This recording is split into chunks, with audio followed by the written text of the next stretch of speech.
May I request everyone to please rise for the opening prayer to be delivered by Honorable Rochi Ravilo.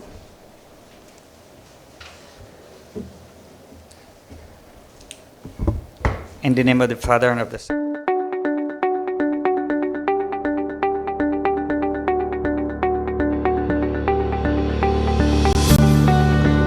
Today, we pray that you will give us wisdom and that we understand everything that we're going to discuss today, and in the spirit of unity and love be there always as we discuss things that will matter for the benefit of our people in the province of Davao Oriental.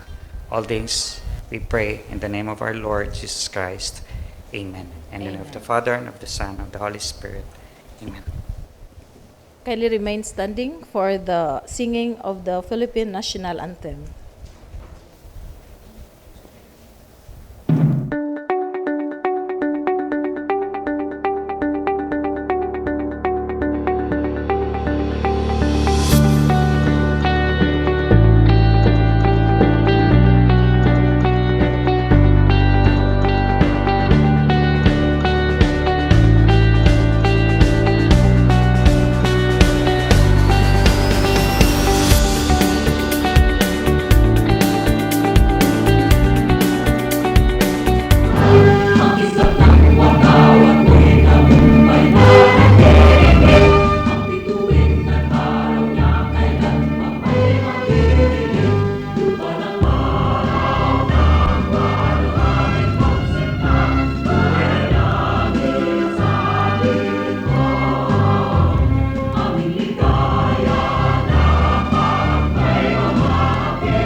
Kawilihan ng tanan, o mahal na Davao Oriental, langit mo mapaway.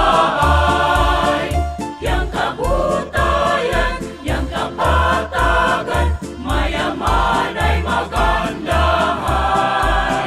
Mas pihain pa kami kumanto, kami mo uli anikan mo.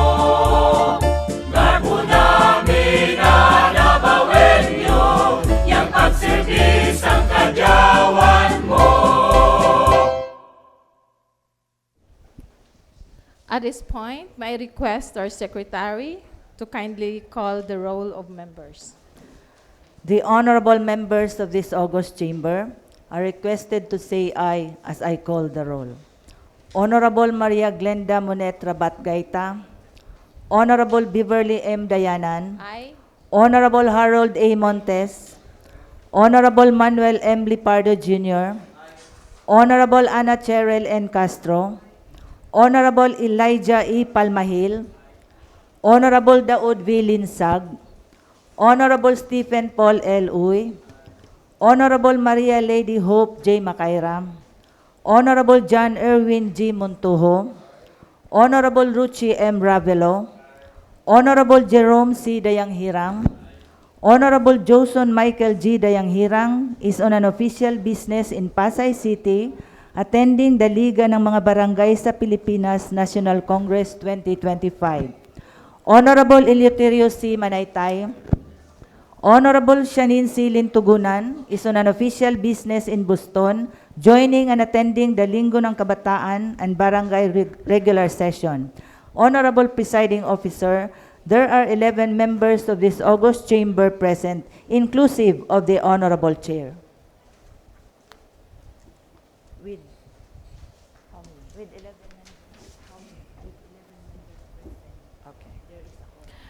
All right, with 11 members present, therefore, the chair declares that we have a quorum. Honorable Presiding Officer. Yes, BM Lipardo. Thank you, Honorable Presiding Officer.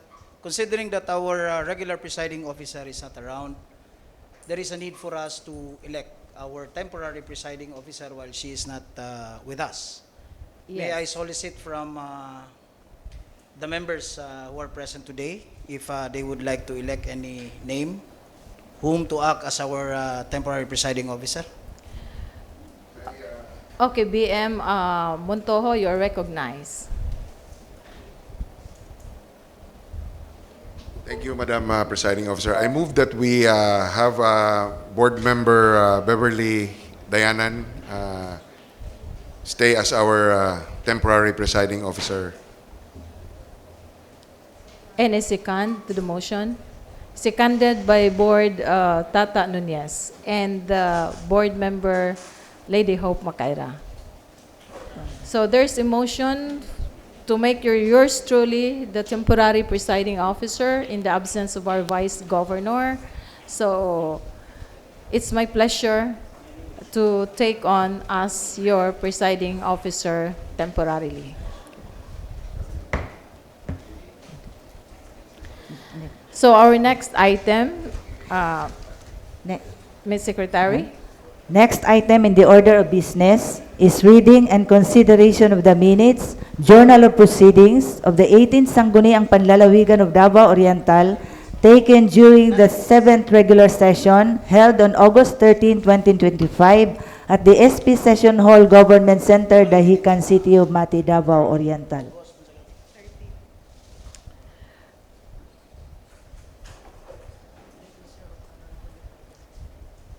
What is the pleasure of Honorable BM Lipardo? Thank you, Honorable Presiding Officer. As Chair on the Committee on Rules, we need to consider the minutes for our last August 13, 7th regular session, together with our journal. I think copies of the minutes are already in the possession of the respective members of the August body. And before I move for its adoption, may I know if there are corrections or insertion to the said minutes? Anyone? None? So the reading of the consideration for that minutes last August 13 is now considered. Before that, I would be moving for the adoption of our minutes of the August 13, 7th regular session, together with our journal. I do so move. There is a motion to adopt the minutes of the meeting last August 13 and is duly seconded by BM Montojo and BM Castro and BM Pupong Oy. So, next item. Next item is privilege hour. At this juncture, may I request for a recess? And I elect BM Lipardo to take my place as a temporary presiding officer because I'll be delivering a privilege speech. Thank you.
Nunez Castro. I go. Good afternoon to everyone and to our presiding officer. I think we have already approved who will be the temporary presiding officer. For Board. the information of the Honorable Nunez Castro, the election of the Honorable Dayanan as our temporary presiding officer must yield to this representation because she has to deliver her privilege speech. Thereafter, So, we'll have her back as our temporary presiding officer. it- Not unless if the Honorable Nunez Castro would so wish that another election would come Yeah. so that there will be another temporary presiding officer.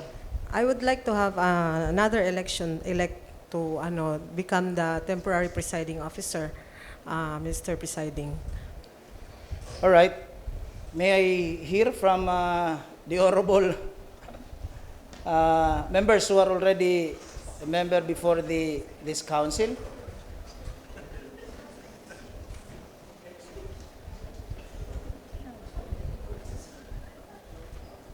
We'll have first a recess, 1 minute.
Honorable Dayanan, we are all already okay? The Honorable Dayanan is now recognized for her privilege speech.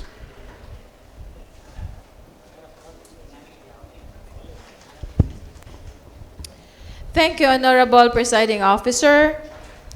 And good afternoon, and also to my fellow members of this august body, and to my media friends, and to everyone in attendance. Mr. Honorable Presiding Officer, first of all, I'd like to thank the Davao Oriental State University for their representation last session, August 13, 2025, by no less than their president, Dr. Roy Ponce, who delivered his very comprehensive and well-covered presentation of Dorso's operation. And during the presentation, it was acknowledged that indeed they feel also the need to revisit and review their operation via internal rules and regulation, the IRR. And so therefore, Mr. Honorable Presiding Officer, the Committee on Education, headed by no less than the Honorable Board Member Harold Montes and the rest of the members, feel it necessary and imperative to create a special committee to be to coordinate with Dorso for the intended revisiting and review of their policies, especially the policy on the admission test and also the prescription of the administration of their entrance test exam. Mr. Presiding Officer, this is for the purposes of liberalizing inclusion of the applicant, especially those coming from the marginalized families and IP denominated studentry. So thus the motion to create a special committee via resolution which is being submitted for its registration. So thus, Honorable Presiding Officer.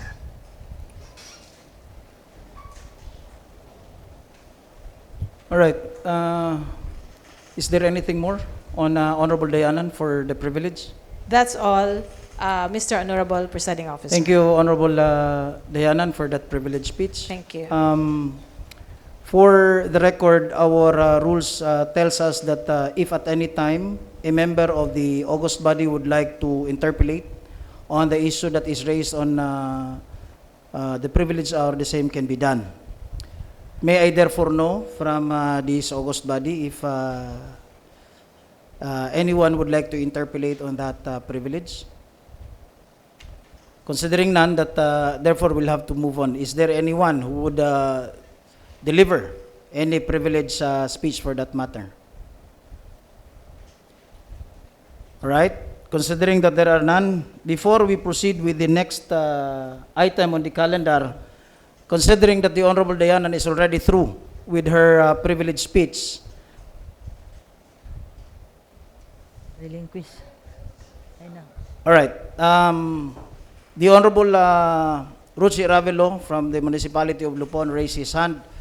May I ask what is the nature of the inquiry of the Honorable Ravelo? Is it in relation to the privilege speech? All right.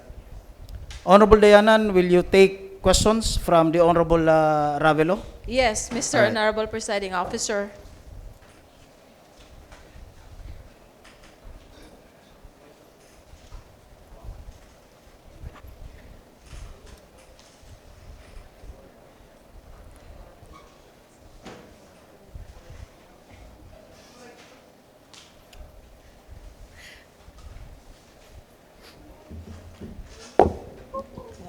Thank you, Honorable Presiding Officer. Thank you, Honorable Dayanan, for your privileged speech with regards to your very intention of having the resolution institutionalizing a fair and inclusive scholarship qualification for mechanism for the students of DORSU. Thank you, Board Ravelo.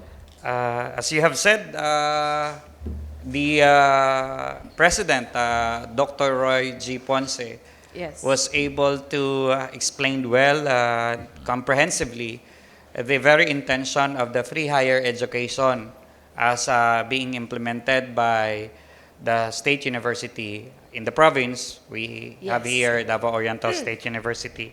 Yes. And I am just curious with regards to your statement that you've said to liberalize Yes. the and can you explain further what do you mean by liberalizing the entry of students Yes. and the availment of a scholarship before of course this matter will be referred to an appropriate committee. I believe you have talked already with the Honorable Chair, also Yes. from Lupon, Honorable Montes. So Yes. I'd like to know from you, what do you mean by Yes. liberalizing the entry of students? Yes.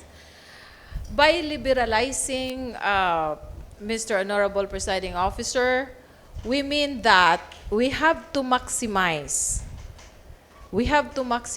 inclusion of the student applicant, especially those coming from the marginalized IP-denominated applicants, to be able to participate and partake this free education that is being made accessible to them. Yes. Yeah, I believe the process of having these students being admitted at the university is already liberalized, considering that there is no limit as to who will be able to take the exam. So it's for everyone. They may be from the ABC cluster of their economic status, whether they are Mandaya or Calagan Yes, or yes. Manubo, whether they are from the upland or from the agroforestal area or from the lowland or to the coastal. It's just that they have to pass the exam, Yes.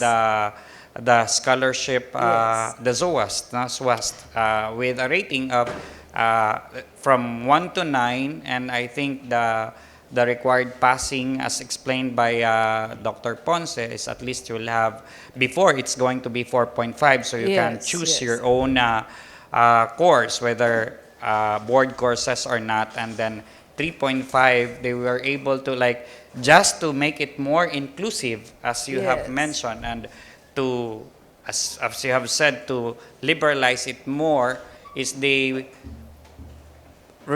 reduce the pababa pa nila, no, from 4.5 to 3.5. So that is why I wanted to know further of the specifics of that liberalizing term that you have used in this purpose. Yes. Mr. Honorable Presiding Officer, the fact that the data presented by the President of DORSO yielded 30, 70, 60, 40 in favor of those non-qualified. So we feel that the admission test is kind of restrictive. So we want to move to evaluate, to revisit the set of exams. So to make it, to really be able to see if the kind of exam being administered is fair enough, no, for those examinees. Because again, if we are looking for a highly competent, highly mentally competent student, that's also the nature of the entrance exam, meaning you are looking for an IQ test and or aptitude test. So we want to see how these tests are being designed. So to be able, okay, to be able to really arrive at this objective of being inclusive.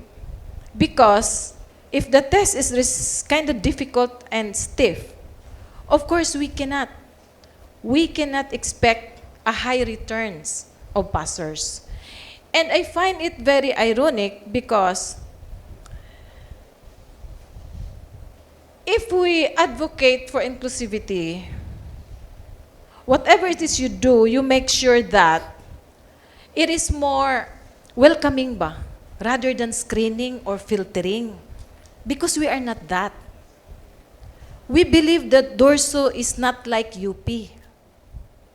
DORSO is created to accommodate as much. Though we have standard. That is why we move for revisiting and reviewing the exam, so to be able to accommodate everyone. By how? It should be a kind of exam that would just assess the strength of every examinee where he or she is aligned with.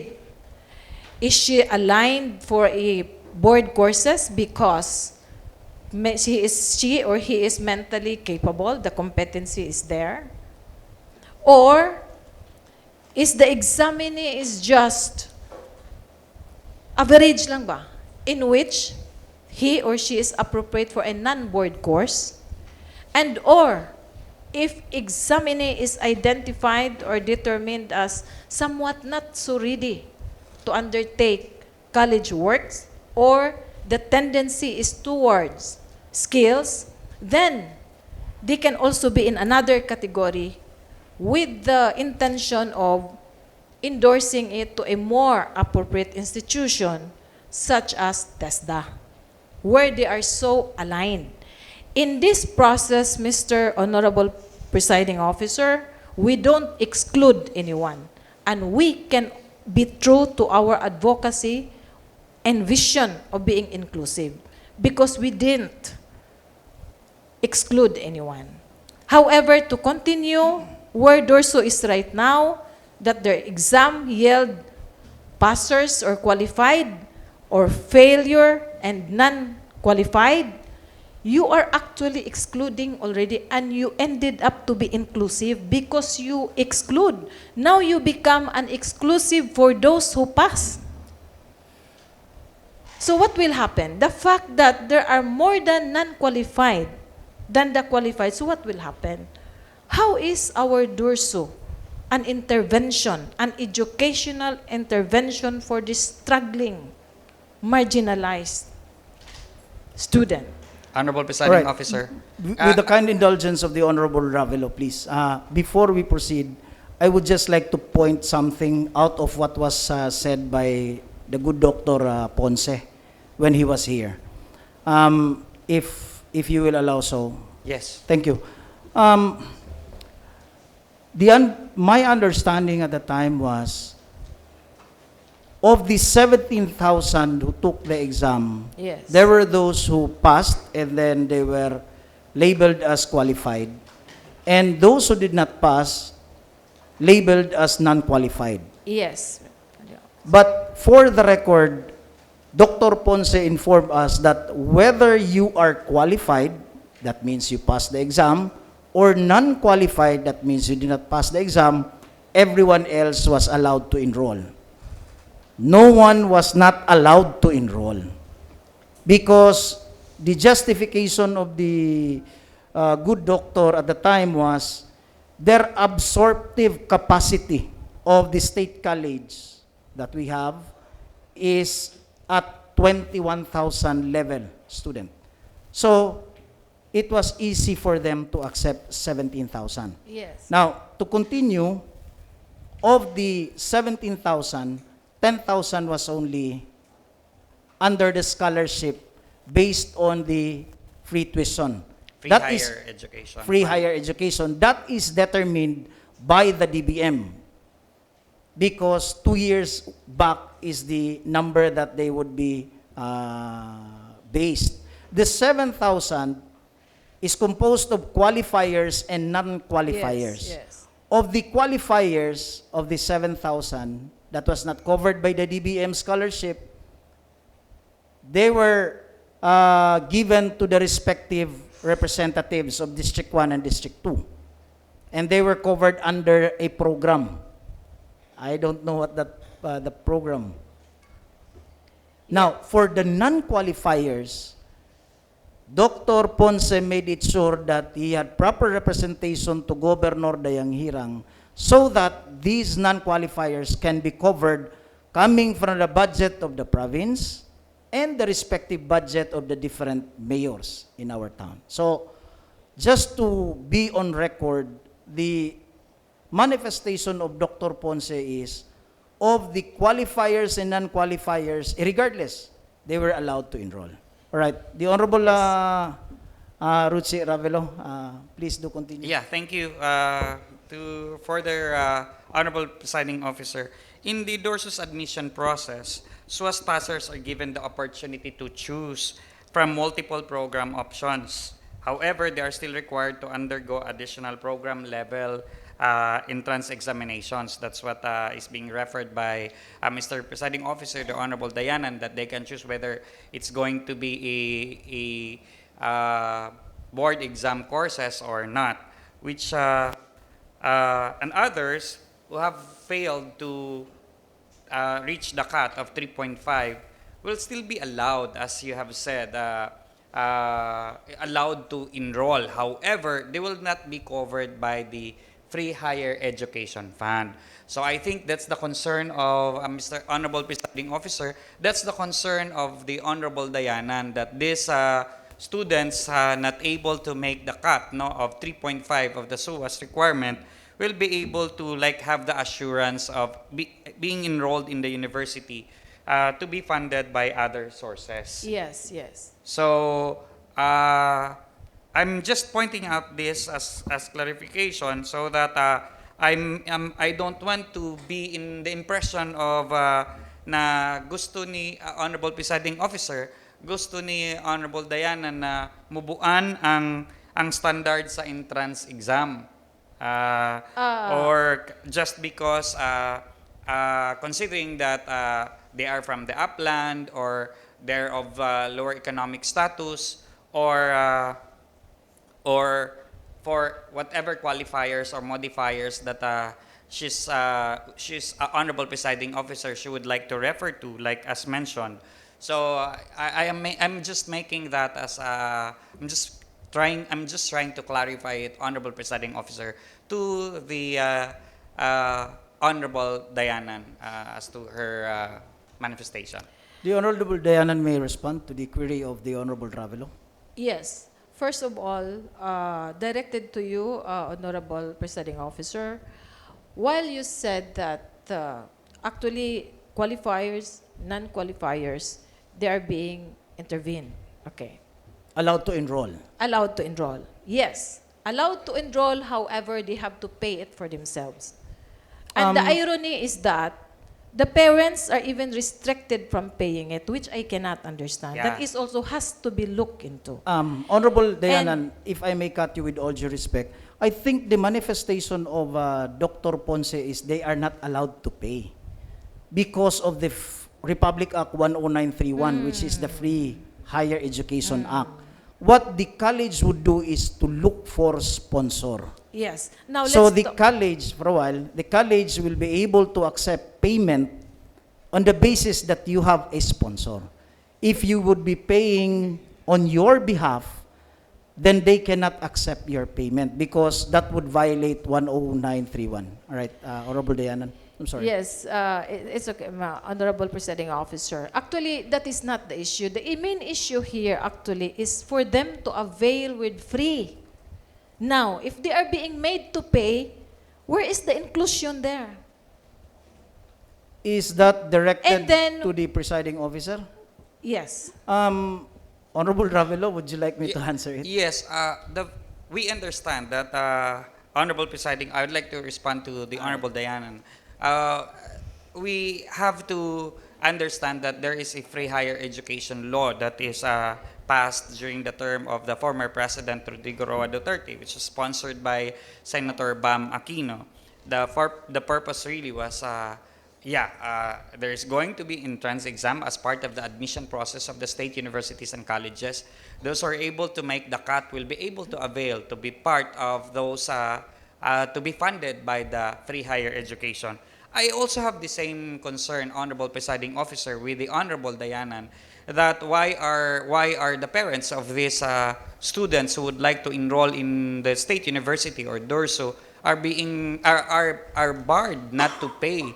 Instead, they have to look for sponsors. And I think there is also something wrong in that within that Yes. in that mechanism of implementing Exactly. the program, because Exactly. why are we not giving honor to the parents when they can afford or they really wanted to have their children Yes. be educated in state universities where they're willing to pay? Why look for sponsors Yes. or who would appear to be sponsors Yes. of so I think this is one concern that we have to look into. Yes. I don't know if that's the very concern of the Honorable Diana and Mr. Presiding Yes, Officer, exactly. but my concern is not on how we the manner of conducting the admission process by having the the entrance exam, but it's really more of how are we implementing the free higher education when there are students who can, of course, be able to avail with the fund from the CHED through the Yes. free higher education fund. Those who are not able to make the cut will be under the fundings of either the local government unit, as said by while our governor Nelson Dayanghirang have given assurance to President Roy Ponce, but other mayors also, I don't know, and our district representatives, no, the Honorable Almario and the Honorable J.R. Dayanghirang. But finding false sponsors. If I would, Yes. that's pardon my term, but that's my term, no? Because that's my very concern also when the president was here. Like, why are students coming here asking me to be their sponsors, but I'll be not the one to Yes. pay? Of course, Board Member Daud is used to do that, no, having sponsors, but he's not here to answer, Yeah. no? But that's a joke. They're coming to me to be sponsors, but they're telling me that it's not me who are gonna be paying the tuition. It's going to be their parents. They just want me to appear that I am their sponsor, so they'll be able to enroll. I think that way of entering the university Yeah. is something that raises a big question. Yes. That is my concern. That is the very concern that I would like to pass on to the Honorable Diana and Honorable Presiding Officer. All right. Again, I think the answer to that, my simple understanding, Honorable Ravelo, on what Dr. Ponce said, is that there is Republic Act 10931. If that act would be implemented, as we have already did, then you are not allowed on your own as a student to pay for your tuition, because that would violate The the law. intention of Republic Act 10931, which is it should Yes. be a free. At any rate, that also might be one avenue Yes. where the good gentleman from Magsaysay will look into being also a member of the board. I'm happy that our barangay appears like it's already a municipality. Thank you for elevating the status of my barangay. too. Being a member of the Board of Regents of the Davao Oriental State University, I think that can be addressed by way of a policy within that board, and the same be passed to the national level. At any rate, Honorable Presiding Yes. Officer, that is why I'm also excited with I though I have some questions, Honorable Presiding Officer, to the Honorable Diana, but this proposal of her will be referred to the committee and it will be there Yes. discussed extensively. Honorable Presiding Officer, the Honorable Vice Governor Maria Glenda Monet Gaita already have also shared her intentions of calling the Davao Oriental State University officials to further Yes. discuss this matter also. Yes. So it's good that we have this, but I reserve some other questions that I have in mind when the Honorable Diana and Honorable Presiding Officer be presenting this concern to the committee level. Thank you, Honorable Presiding Officer. Thank you, Honorable Diana. thank Thank you, you. Honorable Ravelo. Before the Honorable Dayanan would say something, the Honorable Pupungoy is raising his hand. Would you be accommodating his interpellations also to your I just would like to to comment, to say something about the and then you will statement. answer the Yes. query of the presiding officer Yes, later. yes, All right. Mr. Please Presiding continue, Officer. Okay. Honorable Dayanan. I really thank our Honorable Board Member Ravelo for putting so much emphasis on that so-called sponsorship thing. Actually, Mr. Presiding Officer, that sponsorship thing is downright a circumvention of that very law itself, of 10931. For that statement, I just wanted to put on record, Mr. Presiding Officer. All right. And another one. Yes. I just want to emphasize, while we're giving student the opportunity to pass or not to pass, but again, what the student are vying at is to be able to avail of the free education, free. And it's so sad to see that the major chunk of the examinee, that's trading around 60 to 70%, are nabagsak na gani, pabayron pag yun. I mean, for us, that's too much burden for them. So we are here, I said, to be able to revisit and review in whatever way we can, to be able to make Dorso live according to its vision of inclusivity. That's all, Mr. Presiding Officer. Thank you, Honorable Dayanan. And the answer to the query of this presiding officer on the request of the Honorable Pupong Oy to interpolate. Yes, yes. The Honorable Pupong Oy is recognized.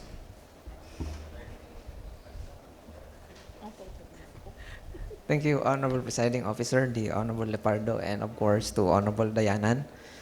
What I'm going to say is already manifested by the good gentleman from the Barangay Magsaysay, Municipality of Lupon, the Honorable Ravelo. I'd just like to say that since we've already catered as to the prescription of our IRP that anyone can be discussed during the privilege hour. However, Mr. Presiding Officer, for that topic, it would be better if it's amenable to all my colleagues that on the committee level, since the manifestation of the Honorable Dayanan will be referred later on, mas maayo siguro kung i-discuss nato nga naapod ang other agencies and institutions Yes. like the representative from DURSO and TESDA. Kay mas well-versed man sila sa pasikot-sikot on how to find sponsors. That's all, Mr. Presiding Officer, so that we can move forward to another All right. topic. I was mistaken, Honorable Dayanan. It's The okay. manifestation of the Honorable Pupong Oy is a startling reminder to all of us. I was just saying that if there be a privilege delivered during this time, under our rules, any member will be allowed, so long as the one delivering the privilege allows it, to have questions by way of an interpellation. Are there Yes. anyone more from the members present of this august body who would like to ask questions to the Honorable Dayanan? If there is none, are you already okay, Honorable Dayanan? Very well, okay, Mr. Presiding That's very Officer. good. Honorable, to the members as well as to the Secretary, before we proceed with the item on question hour, may I therefore also place on record that I will be yielding the presiding over this session to the Honorable Dayanan.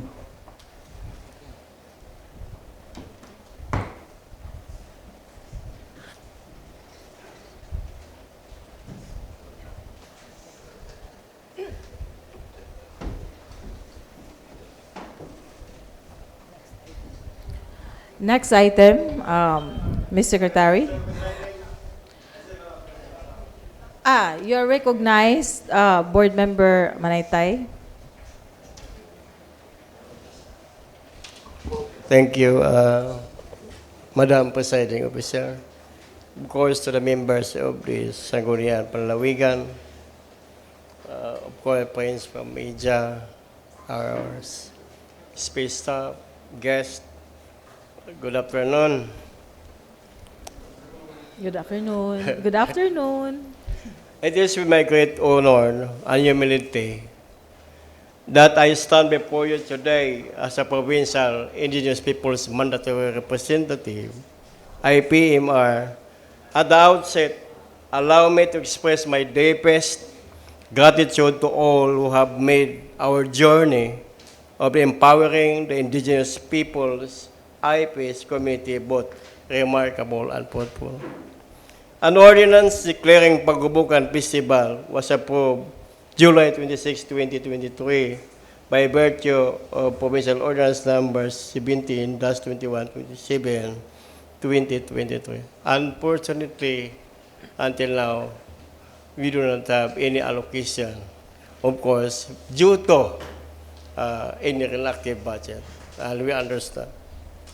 And of course, as an IPMR, as a leader, you say that leader is a sacrifice.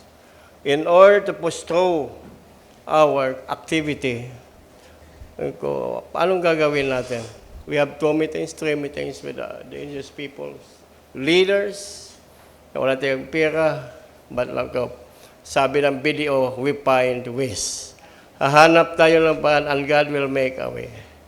And yun, mapunta tayo ng mga financial institution para makahiram just to realize this program. Hindi pwede, hindi makapagsilibra dahil nandyan na ang ordinance natin at nandyan na kayo. At hinanapan namin ng paraan. At sa awa ng Diyos, nahanap pa rin ng paraan. Despite na ito yung mahirap. At sabi natin, because a leader is a one who is with a vision.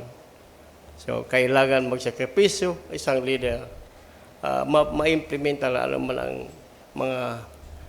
mga aspiration that you have, especially to the IP people. And of course, with that, first and foremost, I extend my heartfelt thanks to our first district representative, Congressman Nelson G. Adayang Hirang, our second district representative, Miguel Chino Almario, and of course, to our governor, Nelson G. Adayang Hirang, Nelson L. Dayang Hirang, and of course, our Vice Governor, Maria Glinda Munit Gaita, Rabat Gaita.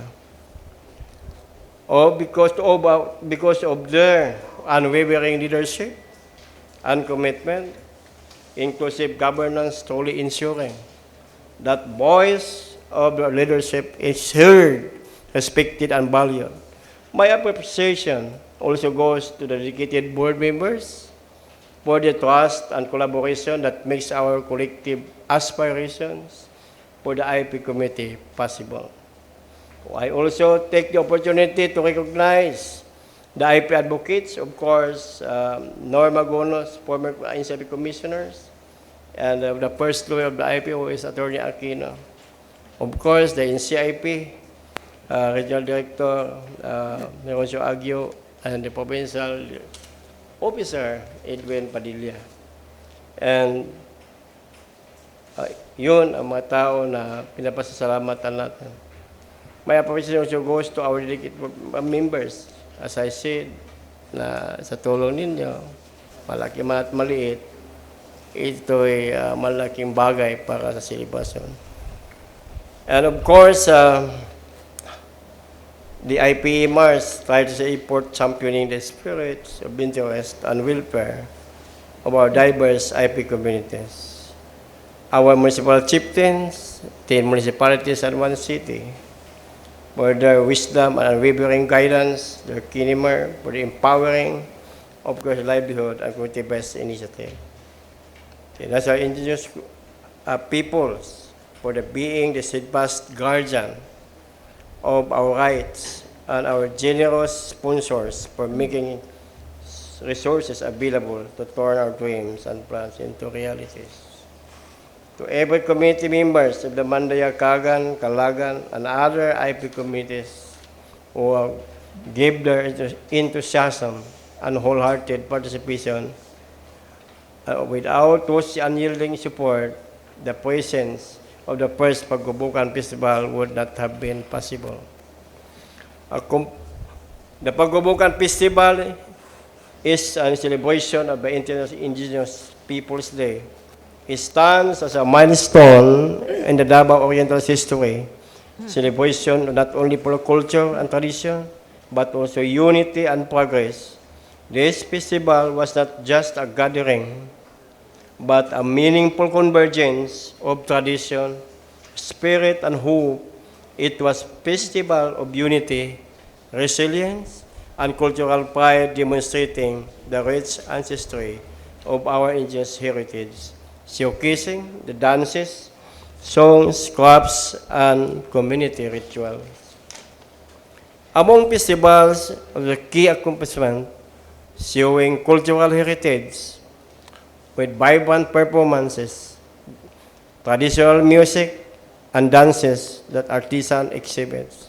The Mandaya, Kagan, Kalagan, and other IP communities, we affirm this richness of our indigenous heritage, fostering the stronger cultural pride among our youth.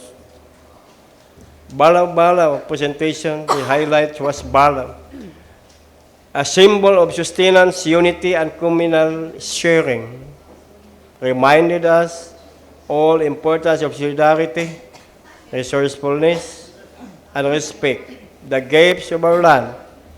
This presentation renewed that our collective commitment of safeguard our cultural practices and the vital connection between the people and the environment. This sacred act reminded us our roots, the sanctity of our land and water, and our shared responsibility as guardians of identity.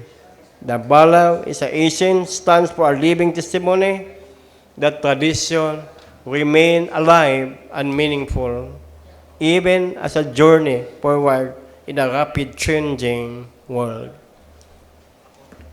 The festival opened avenues for the local entrepreneurship and artisans for showcase the crafts, affording them much needed markets and connections. Increased engagement between local government, the NCIP private partners, and the IP committees laid the groundwork for the more inclusive policies and programs. These accomplishments are not just a celebration, but as stepping stones toward the greater achievements that they are manifestation of unity and testament to the enduring spirit of the people. Through this, have brought national and provincial attention to the invaluable treasure of our community and have inspired by the youth to take pride in our heritage. As we look forward to the coming year, we anticipate that an even richer celebration for the International Indigenous Peoples Day. Together, let us aim for the expanding and raise the participation in the Paggubukan Festival involving more tribes and municipalities. Community dialogues, host forums, address issues on ancestral lands, education, inclusive development, and protection of the IP rights. Introducing new showcases that highlights the evolving roles of the IP youth and women. Strengthening programs for the IP education, heritage preservation, and sustainable livelihood. Engaging in more interagency and multi-sector partnerships, broadening support and resources.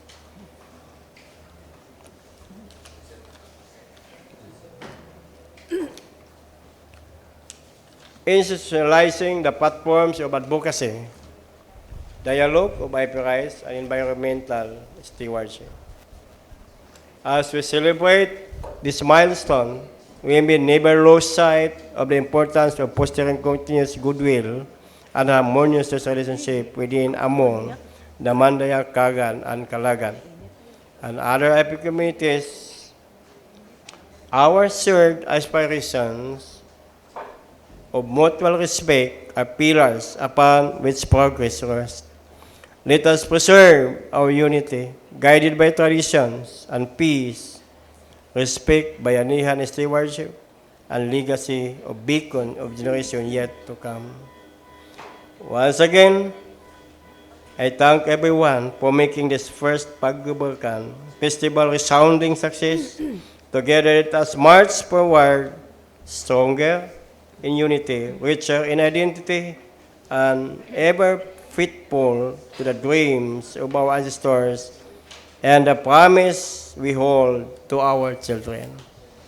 Banwata, garbuta, mag-iban kita. Maayong hapon katong tanan. All right. Thank you, Board Manaytay.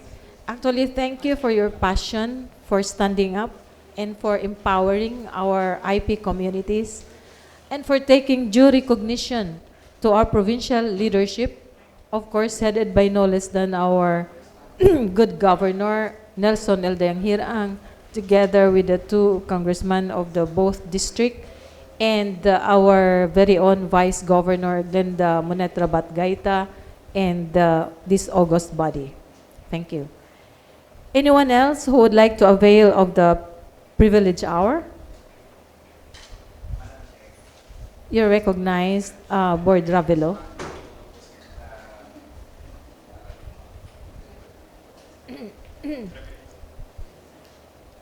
Thank you, Honorable Presiding Officer. I wouldn't let this pass without also making a response to the statement of the Honorable Manaytay. Yes. First, I'd like to congratulate him and the rest of the Provincial Tribal Council, as well as the members of the tribe here in the province of Davao Oriental, as mentioned by the Honorable Manaytay. our brothers, Mandaya, the Kagan, the Kalagan, and all others existing here in the province of Davao Oriental. It was a colorful and a successful event last week, celebrated the first Pagubukan Festival. Congratulations, Honorable Manaytay and the rest of your members. Congratulations. Second is, he mentioned in his privilege speech, Madam Presiding Officer, that they were able to find ways like BDO, even if they were able to pull it off, even if they don't have funds because of the reenacted budget. And I don't know if it was a joke or half meant, or he really is serious about it, because when he speak, he look at me and send a message that maybe I'm one of those reasons why their celebration doesn't. They don't have the required budget because of the budget as being reenacted. Is that so, Honorable? Okay. So I also would like to suggest to the Honorable Manaytay, Madam Presiding Officer, that the proposal we have submitted last year for this year's funding be resubmitted to the appropriate bodies in the executive branch, whether to the local finance committee or directly the provincial, if I may, because they're already learned and full of experience, if I may recommend that their proposals, budget proposal and the rest of the PPAs be presented to the PDC, but before that be presented to the Honorable Governor, Honorable Nelson L. Dayanghirang, for a possible consideration that the same may be included in the PPAs under the AIP for 2026. That is all, Honorable Presiding Officer. Thank you, Honorable Manaytay, and good afternoon. Yeah. Thank you, Board Ravelo. So there is a request from Board Ravelo for address to Board Manaytay to resubmit the budget proposal to PBC or to Governor Nelson Dayanghirang. So anyone else would like to? You're recognized, Board Member Tata Nunez Castro. Again, good afternoon to everyone. Madam Presiding, our temporary. Good afternoon. I cannot also let this day pass without giving my congratulations. Of course, first to Board Member Manaytay, congratulations for that success. And also, I'm one of that supported. I support your program, program. But I also would like to congratulate our governor, Governor Nelson Boy Dayanghirang, and the rest of the Department of Agriculture, and also our partner in the locals, the national and the locals, of course, with the strong leadership of also our former Department Head of Agriculture, now a Board Member Rochi Ravelo. Congrats, Board Member Ravelo, for your making your vision become into reality. Right, Board? In the agriculture, the blessing of the projects of Governor Nelson Boy Dayanghirang. Through him, we like to congratulate him. Last August 15, turnover and blessing of the Davao Oriental Farmers Mall for the farmers, and also the CODC building for the where we can conduct trainings for our farmers. So this is the structures stand as enduring our testaments to our collective commitment to our agricultural advancements and market development and inclusive service delivery for the province's farmers.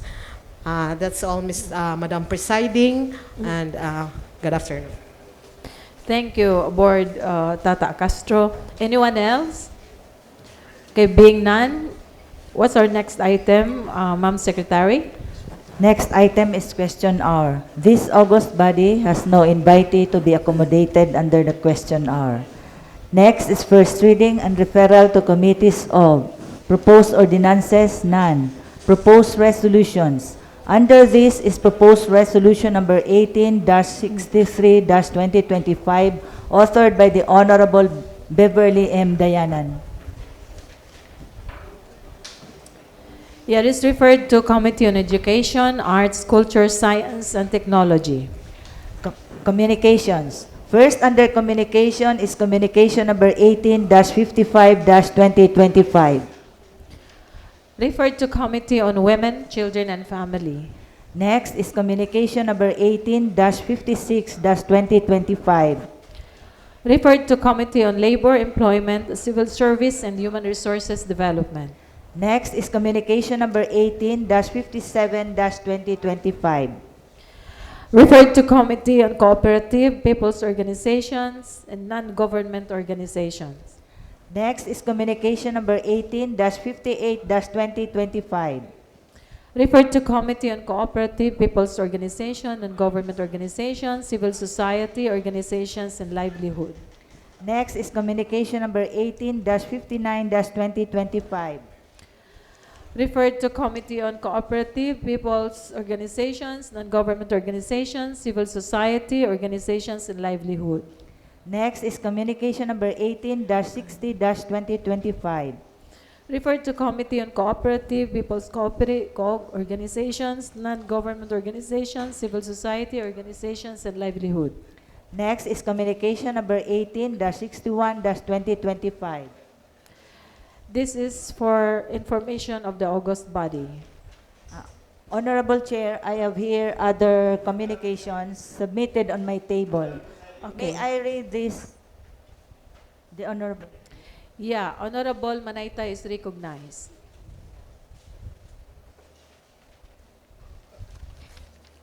Mr. Presiding,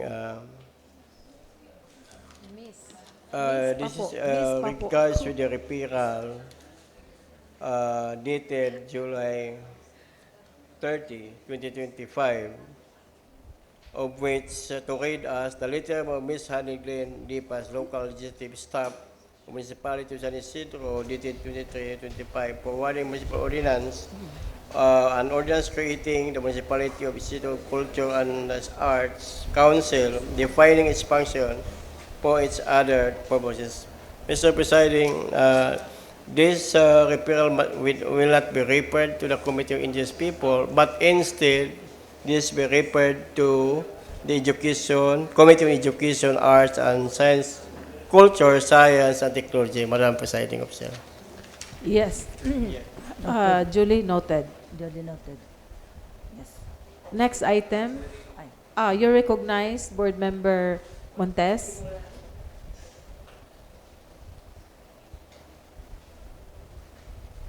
Thank you, Madam Presiding Officer. May I suggest to the good chairman of the indigenous people that the referred communication will be jointly referred by both committees. Thank you.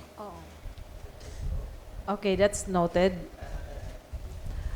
Next item, Ma'am Secretary. Honorable Chair, I have here other communications submitted on my table.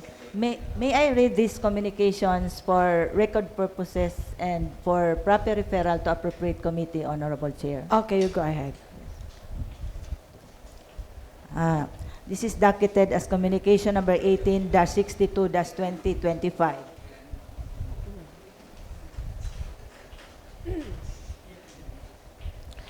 This is referred to Committee on Finance, Budget, Appropriations, and Ways and Means. Next is communication number 18-63-2025. This is a letter coming from the Honorable Governor. August 15, 2025, Honorable Glenda Monetra Batgaita, Vice Governor, this province. Through Honorable Maximino A. Nazareno II, Secretary, Sangguniang Panlalawigan. Greetings.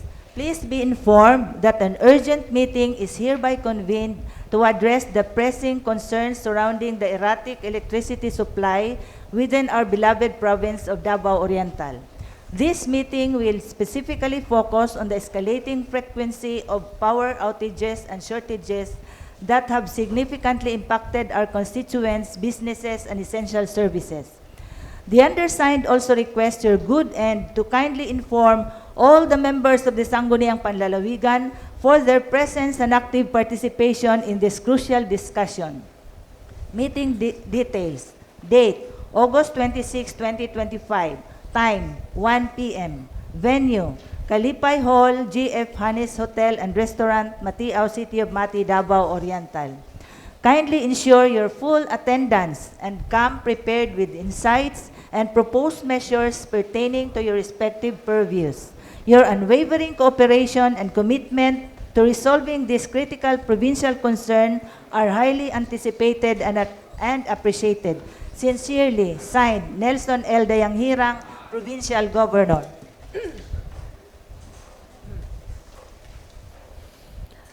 This is for the information of all members of this august body.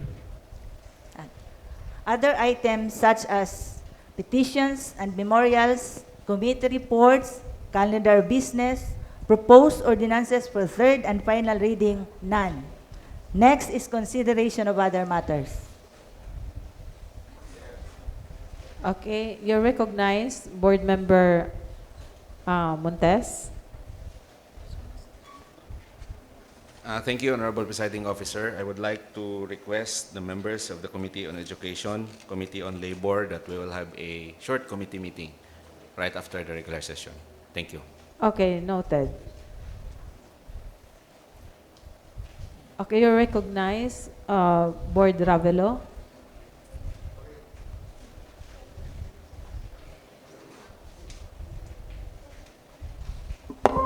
Madam Presiding Officer, the honorable members, I'd like to request the members of the Committee on Finance, Budget, and Appropriation, as well as the Committee on Trade and the Industry, that will have a short meeting immediately after the session. Thank you. Okay, that's noted. Anyone else? Board Tata Nunez. Also to my committee on Women, Family, and Children, members and Vice Chair, I would like to have a short meeting for that after this session. That's all. Okay, that's noted. Anyone else? There being none, next item, Ma'am Secretary. Next is adjournment. Okay, seconded by Attorney Lady Macaira. Session is adjourned.